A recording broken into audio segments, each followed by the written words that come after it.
Hello guys, welcome back to my channel. आज की इस वीडियो में मैं आपको फोटोशॉप के अंदर एक बहुत ही अमेजिंग इफेक्ट सिखाने वाला हूं। तो फोटोशॉप के अंदर आज हम ये बुक का इफेक्ट क्रिएट करना सीखने वाले हैं।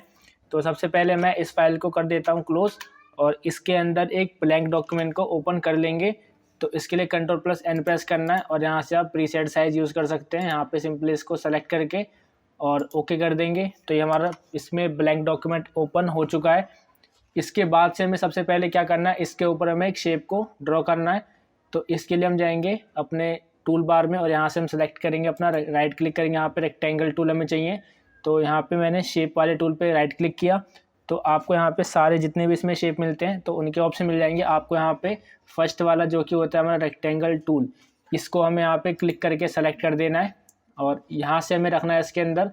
इसमें डिफ़ॉल्ट 3 ऑप्शन होते हैं, तो आपको यहाँ से फर्स्ट वाला ऑप्शन ही सेलेक्ट करना है।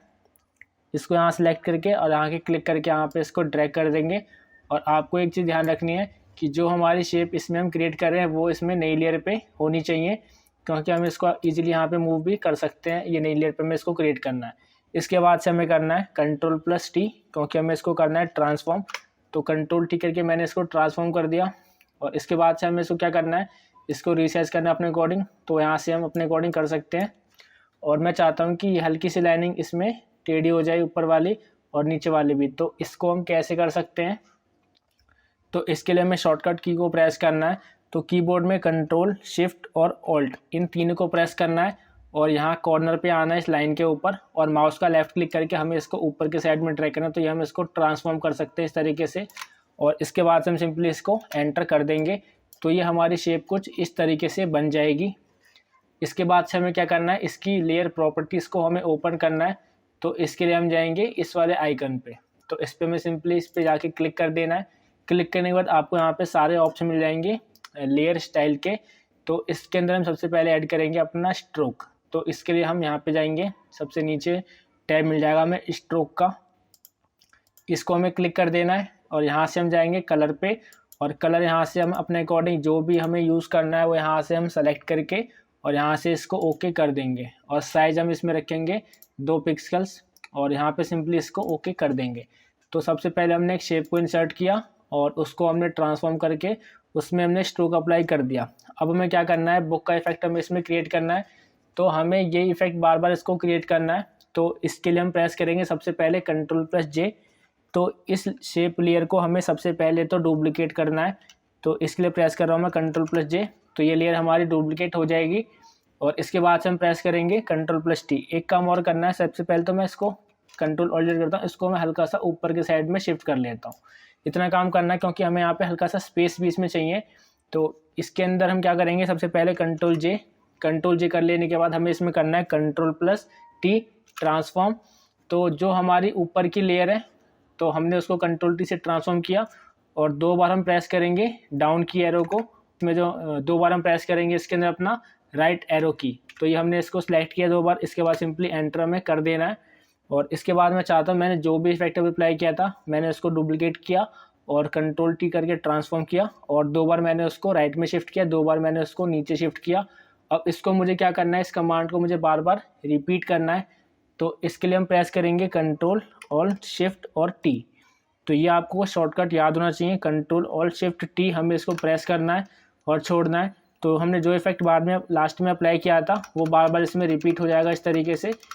तो बार बार हमें Ctrl+Alt+Shift+T को प्रेस करना है और उसको छोड़ना है। तो आपको इसके अंदर जो कॉपीज़ मिल जाएगी काफ़ी सारी, और आपका इफेक्ट जितना आपको उसको क्रिएट करना है वो आप यहाँ से कर सकते हैं। शॉर्टकट एक और बताया तो मैं आपको Ctrl+Alt+Shift+T।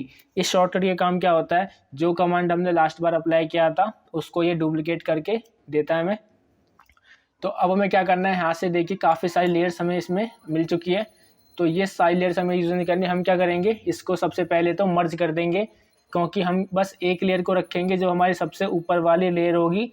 बाकी सभी लेयर को हम यहाँ से मर्ज कर देंगे। तो बैकग्राउंड को हमें सबसे अलग करके रखना है।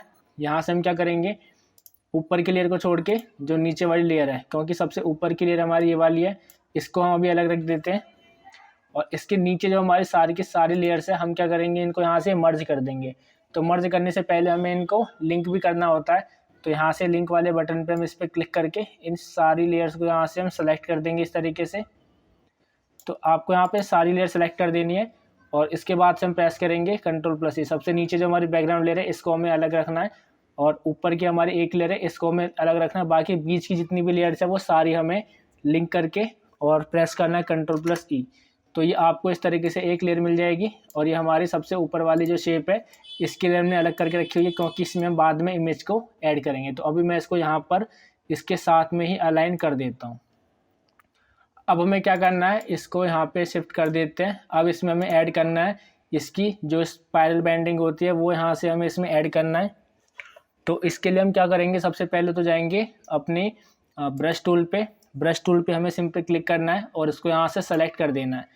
और ब्रश यहाँ पे अगर मैं इस पर अप्लाई कर रहा हूँ तो इस पर अप्लाई नहीं हो रहा, तो यहाँ से हम क्या करेंगे, नई लेयर को यहाँ से हम क्रिएट करेंगे। तो ब्रश इसके ऊपर अप्लाई कर सकते हैं, लेकिन हमें एक काम और करना है कि अगर हम इसके ऊपर ब्रश को अप्लाई करना चाहते हैं, क्योंकि इस पर अभी ये क्रॉस का सिंबल आ रहा है मतलब इससे अप्लाई नहीं कर सकते, तो राइट क्लिक करेंगे यहाँ पे जाके और यहाँ पे हम कर देंगे इसको रेस्टराइज लेयर। राइट क्लिक करके इसको रेस्टराइज करेंगे तो इसके बाद इसके ऊपर हम ब्रश को अप्लाई कर सकते हैं। और ब्रश हमें रखना है अपना वाइट।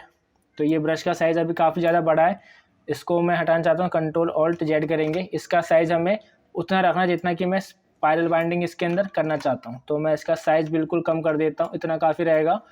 और छोटा करना है तो इसको हम छोटा कैसे कर सकते हैं, या तो राइट क्लिक करके यहाँ से इसको डायमीटर चेंज कर सकते हैं। मैं डायमीटर रख रहा हूँ इसका अराउंड 5 और इतना डायमीटर काफ़ी है। इसके बाद से हमें क्या करना है इसके अंदर, इसके बाद से हमें जाना है नई लेयर के ऊपर, जो हमने अभी नई लेयर क्रिएट की थी। नई लेयर आप यहाँ से क्लिक कर सकते हैं या फिर आप Ctrl+Shift+N को प्रेस कर सकते हैं। अभी हमें क्या करना है, इसके ऊपर सबसे पहले तो हमने ब्रश की सेटिंग चेंज कर दी है। इसका मैंने ब्रश का कलर वाइट रखा है और इसका साइज़ हम चेंज कर देंगे। इसके बाद से हमें जाना है पेन टूल के ऊपर। पेन टूल पे हम सिंपली क्लिक करेंगे। पेन टूल पे क्लिक करने के बाद हमें एक पाथ चाहिए जो कि यहाँ से लेकर के इस तरीके से राउंड हो जाए। तो सबसे पहले हम यहाँ पर क्लिक करेंगे, इस पॉइंट पे क्लिक करके, और इसके बाद से यहाँ पे इस पॉइंट पे क्लिक करेंगे, लेकिन इसको हमें क्लिक करके ड्रैग करना है। तो मैंने क्लिक करके इसको ड्रैग कर दिया इस तरीके से, और पॉइंटर हमें इसके अंदर रखना था इस पॉइंट पे। और एक काम और करना है, ये देखिए अभी जो क्रिएट हम कर रहे हैं इसमें ये कलर फिल कर रहा है, क्योंकि यहाँ पे हमने स्टार्टिंग में ही शेप लेयर सेलेक्ट किया था। तो अब हमें सिर्फ इसमें से पाथ को इंसर्ट करना है। तो इसके लिए जाएंगे हम पाथ सिलेक्शन पे, इस पर हम क्लिक करेंगे पाथ पे, और अब यहाँ से क्लिक करना है और एक पॉइंटर मैं यहाँ पे रख रहा हूँ और यहाँ से हम क्लिक करके इसको ड्रैग करेंगे, कुछ इस तरीके से ड्रैग हो जाएगा। और हम चाहते हैं कि जो आगे की जो लाइनिंग है ये हमें डिलीट करनी है।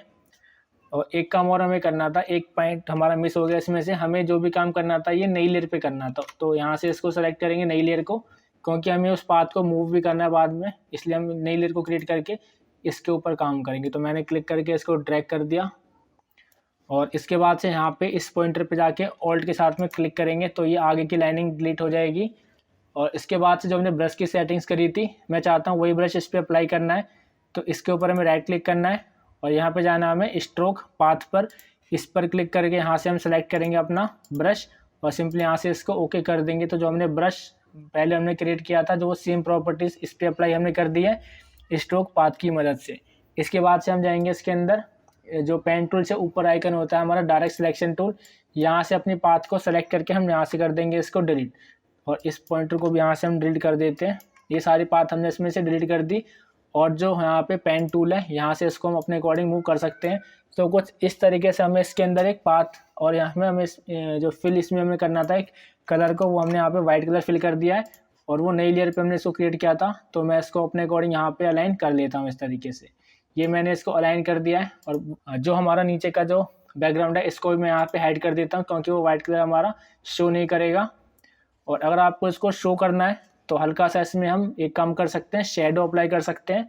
तो यहाँ पे इस पर क्लिक करेंगे, डबल क्लिक करके यहाँ पे ड्रॉप शेडो इसमें अप्लाई करके और सिंपली यहाँ से इसको ओके कर देंगे। तो ये इसके साथ में ही है, इसको हम यहाँ से अभी डिलीट कर लेते हैं, गलती से ये क्रिएट हो गया है। तो यहाँ से इसको सेलेक्ट करके इरेजर से यहाँ से इसको हम इरेज कर देते हैं। और यहाँ से हम लेयर को क्लिक करके इसको हम Ctrl+T करके ट्रांसफॉर्म करते हैं और यहाँ पे इसको एडजस्ट कर लेंगे अपने अकॉर्डिंग यहाँ पर।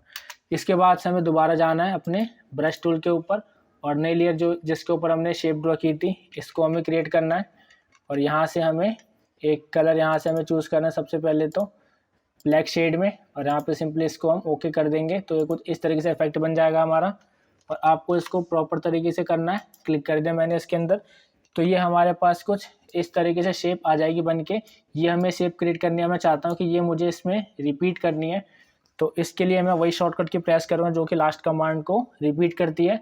तो सबसे पहले जिसके ऊपर हमने शेप को ड्रॉ किया है, तो इसके ऊपर जाके सबसे पहले हम करेंगे कंट्रोल जे, इसके बाद करेंगे कंट्रोल टी से ट्रांसफॉर्म, और शिफ्ट के साथ में प्रेस करेंगे डाउन की एरो। तो ये नीचे शिफ्ट हो चुका है इस तरीके से। तो आपको अपने अकॉर्डिंग इसको नीचे शिफ्ट कर लेना है। इसके बाद प्रेस करेंगे सिंपली यहाँ से हम एंटर को।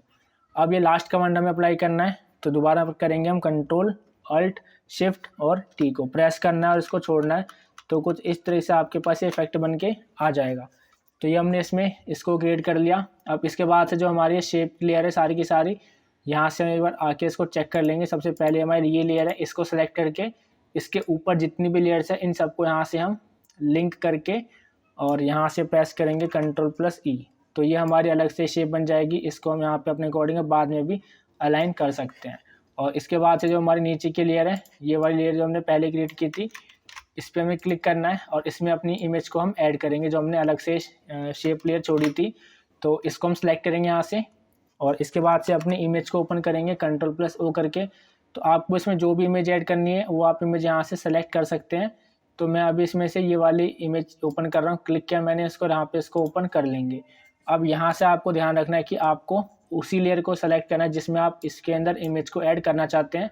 तो मैंने बीच वाली लेयर को सेलेक्ट किया और क्लिक करके यहाँ से इसको ड्रैग करेंगे इस वाले ब्लैंक डॉक्यूमेंट पे, और इस वाली इमेज को यहाँ से हम कंट्रोल डब्ल्यू से क्लोज कर देंगे। और ये हमारी इमेज इसके ऊपर आ रही है। तो हमें इसको करना है क्लिपिंग मास्क। तो इसके लिए हम करेंगे कंट्रोल प्लस जी। तो ये इसमें ऐड हो चुका है और इसका साइज़ काफ़ी ज़्यादा बड़ा है। तो कंट्रोल टी करके ट्रांसफॉर्म करेंगे और ट्रांसफॉर्म करने के बाद इसका साइज़ यहाँ से हम एडजस्ट कर लेते हैं।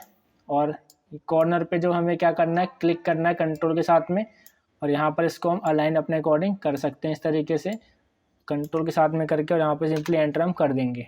इसके बाद से हमें क्या करना है, इसके अंदर बैकग्राउंड लेयर हमारी जो है इसमें हम चाहते हैं कोई ग्रेडियंट ऐड करना है, कोई हमें ग्रेडियंट बनाना है। तो यहाँ से क्लिक करना है और इस आइकन पे क्लिक करके आपको इसमें जो भी ग्रेडियंट ऐड करना है वो आप यहाँ से यूज़ कर सकते हैं। लेकिन अगर हमें खुद का बनाना है ग्रेडियंट तो यहाँ पे क्लिक करके ये इस आइकन पे क्लिक करके और यहाँ पे कलर हम जो भी यूज़ करना चाहते हैं वो कलर यहाँ से हम पिक करेंगे और यहाँ से हम सिंपली ओके करके और क्लिक करके लास्ट में बैकग्राउंड लेयर पे इसको ड्रैग कर देंगे। तो आप इस तरीके से इसके अंदर ये बुक का इफेक्ट क्रिएट कर सकते हैं। अगर आपको ये वीडियो पसंद आई है तो प्लीज़ वीडियो को लाइक कर देना और चैनल को सब्सक्राइब कर देना ताकि ऐसे ही अमेजिंग वीडियोस आप तक पहुंचती रहे।